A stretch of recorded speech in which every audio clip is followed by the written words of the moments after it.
Hey guys, welcome back. On today's episode, I'm going to show you how to create complex layouts inside Filament.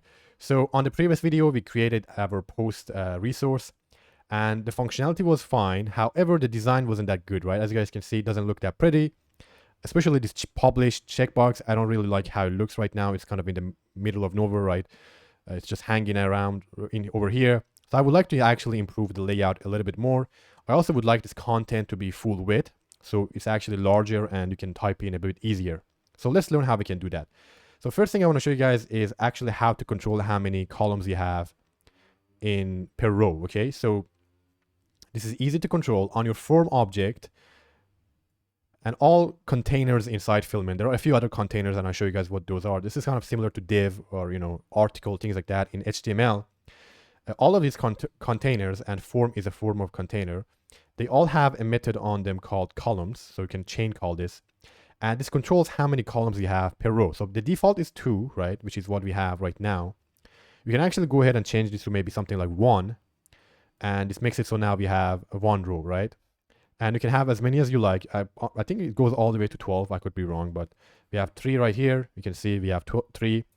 Let me set it to 12. I think it goes all the way to 12, right? 1, 2, 3. Yeah, I think it is working. So we can go ahead and add how many columns you want. Obviously, this looks very bad. Realistically, you're probably going to be using something like 2, 3, just like this. So you can control how many columns you have per row. One more thing you can do is also control how many columns a single input takes, right? So let's say I want this content to take the full width, right? Because it looks very small right now. You can also do something like that. So go ahead and pick whichever component you want to be, take more than one column. And you can go ahead and call a method on it called column span. And this method controls how many columns each basically component or input takes. So here I'm going to set it be, let's say 3, right? Because we have 3 columns. So this will go ahead and take the full width. And if I reload, now you can see this content is taking basically the entirety of a row. Now, in some cases, right, let's say I have 4 columns on my form. Now this thumbnail is coming over here, right? So this content isn't really full width. So if you want something to be full width, you can actually go ahead and pass the string full over here. And as the name suggests, you'll just have it take the entire width, right? Just like this. So very easy to work with. And you can use this to basically create any form of combination of rows and columns, things like that, similar to HTML tables. Very easy to use. Now there is an alternative to this column span full. You can just say column span full, right? There's a method name for it as well. So it's up to you which one you want to use. Usually I just use this one. And if we reload, it looks exactly identical. All right, very good, guys. So now that we have learned about the basics of column, I'm going to revert this back to normal and have this be column span full. So now that we have learned this, one more thing you can do, guys, is we can actually combine a set of inputs or components inside a container. Okay, so this is called a section and it's a form of container. So you can go ahead and import a class of section and it's going to be inside Filament form. Where is it? Form components section. And these sections are kind of like a container similar to like a div in HTML. And section in particular will add a card around your inputs. So now similar to this form, it also accepts a schema. So you need to give it a schema. And inside that schema, you can pass in an array. And inside that array, you can define as many other components as you would like, right? So in our case, I'm going to go ahead and copy all of these. Our title, slug, all the way to content. I'm going to copy all of these and put them inside this section, okay? So the section is used for grouping things together, or it's kind of like a type of container. And make sure you have this comma here, right? This is an array after all. And now that we have added this section, we should have a card around all of these guys, right? So let's do a reload. And as you can see, we have a card, right? And it looks very nice. Now, by default, this section will take the entire width, right? So by default, this basically has a column span full on it, okay? So you don't need to pass in full. Even if I go ahead and make this 5, my card will still go ahead and take the entire width, right? So if you want your cards to not take the entire width, you have to manually define that, right? However, I like the functionality here. Now, one more thing you can do with these cards, guys, is you can go ahead and pass it a name inside this make.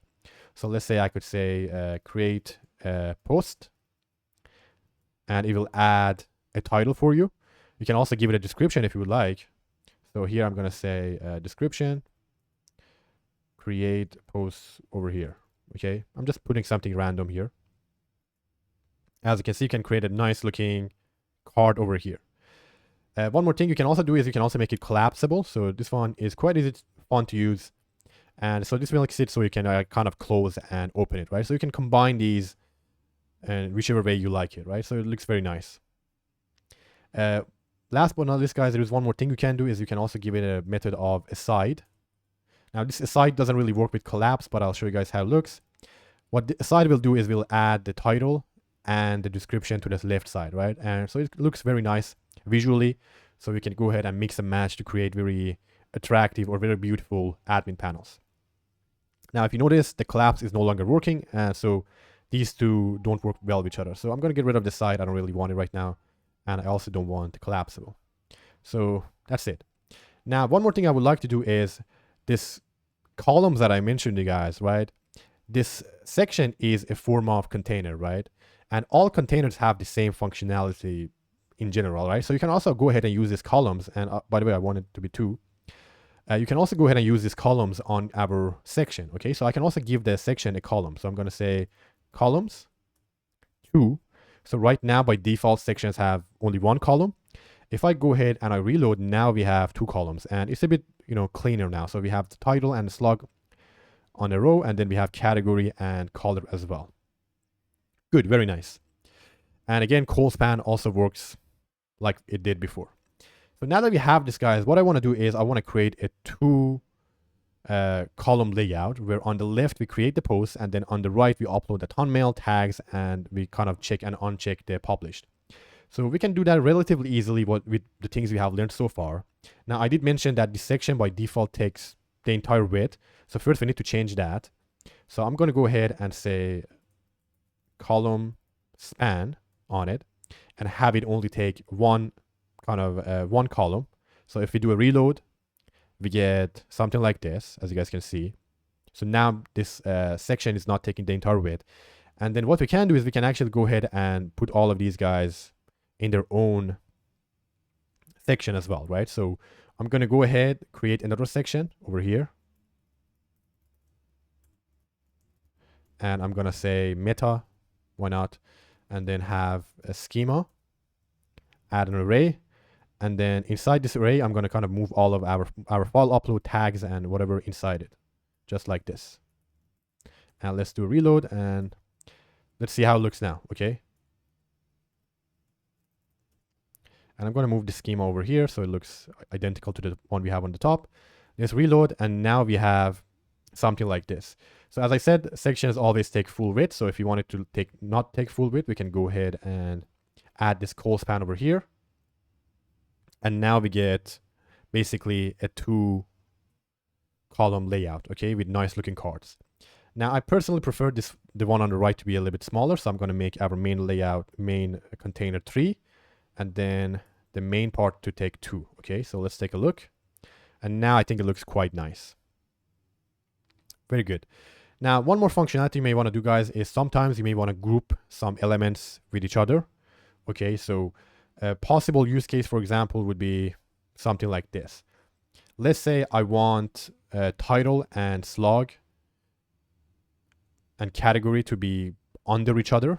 Okay, you can also do something like that. So you can go ahead and use something called a group.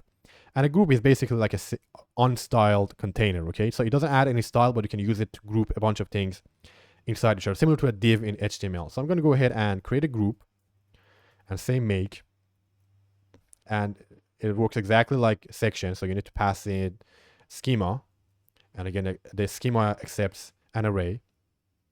So what I'm going to do is actually, I'm going to go ahead, put title and slug together. And this will basically group them under one div, right? So now if we go and we look at the design, you can see title and slug are kind of under each other, right? And then category is on its own, right? Now it doesn't really make a big difference in the UI. We could have done it without using a group, but you can use groups basically to group things together whenever you need it. So one potential example for this actually, I think, which would be better is instead of using it here, I would like to separate this thumbnail from the tags and published. So we can go ahead and do it right now. So I'm going to go ahead and create a group over here.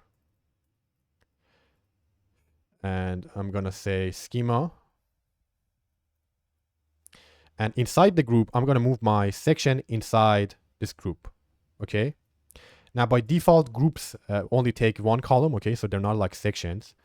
Sections do take full width, but groups don't. So now, in terms of UI, our design is exactly identical. But what I would like to do is move this tag input and checkbox outside our section. Okay, so if I go ahead and I do that, now we have this tag and publish outside the meta, but they are still under the same column. Okay, if I get rid of the group, I just want to show you guys how it looks without the group. Now tag and publish are kind of on a new row, right? So you can use groups to group things together and then keep them on the same column. Okay, so that's why I think it's quite useful. And then I'm going to go ahead and create another section, not secure section, called make. And then here I'm going to say meta. This one I'm going to change it image, schema, and I'm going to move tags and boolean inside that. All right, so that's a use case for groups. Usually if you have multiple columns, you want to have that entire column wrapped by a group. So let's do a quick reload, and now we have something like this. And I can maybe go ahead and make the image be collapsible, okay? Or by default have it, or let's just make it collapsible. Just like this. And now it looks very nice. You can collapse the image, expand it, or open it and things like that. Very nice, guys. Now, there are some ways you can also make this responsive. So by default, maybe you would like it on mobile so that this image and meta go bottom, right? So right now, let's see how it looks on mobile. I'm going to open up the developer tools and go on the mobile viewer. Now, by default, this is actually quite nice. It's quite responsive, but maybe you want to change this or control this. There is a way to do it. So the way you can do it is actually to these columns. Anytime you're using columns, you can go ahead and pass it in an array and control kind of how it looks at different breakpoints. So these breakpoints are defined by, are similar to what Tailwind has. So here we will be exactly identical to Tailwind's medium breakpoint. So here we can say on medium have, let's say 2 columns. On large have 3 columns. And then on, I don't know, extra large have 4 columns. I think after that is 2XL and things like that. And then if you would like to define a default, you can say default. Let's say default is 1, okay? So let's go ahead and see how it looks. I'll do a reload. Now, obviously, we are doing 4, right? You guys can see there is an empty space, which we are not really filling. I'm going to go ahead, open up the mobile view. So let's first make it big. So this is 4. We scroll down. Now we are at medium, okay? At medium, we had 2. I think we were at large here. Large had 3. And if I scroll down at mobile, we should get 1. And now we get 1, okay? Now, you don't always need to define this. By default, I found that Filament is actually quite smart. As you can see, it's already basically having them be 1 on mobile. So it's quite responsive, but if you would like to control how it looks, you can go ahead and do that as well yourself, okay? And I believe I broke something over here. Let's get rid of this.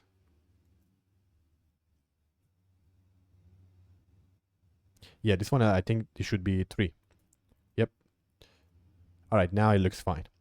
And again, if you look at it on mobile, whenever the screen becomes small, kind of Filament is already very smart and it just makes it take full page. Okay, so if it's on like mobile or tablets, it makes these cards take full page, which is very nice. So that's it, guys. Now there is another container you could use. It's called Grid. But in terms of functionality, it works very similar to what we have covered. So if you can just go ahead and use groups, we can achieve very similar things to Grid. So I might make a separate video about grids, but I think I already have covered too much. I don't want to overcomplicate it for you guys. But using what we have covered, you can go ahead and create almost any kind of layouts you want. There are still some limitations, but that's it for today's video, guys. So if you have any questions, you can ask me in the comment section below. I hope you learned something new. And as always, make sure to smash that like button and subscribe so you get notified of the latest videos. And I see you guys on the next episode. Have a great day. Bye.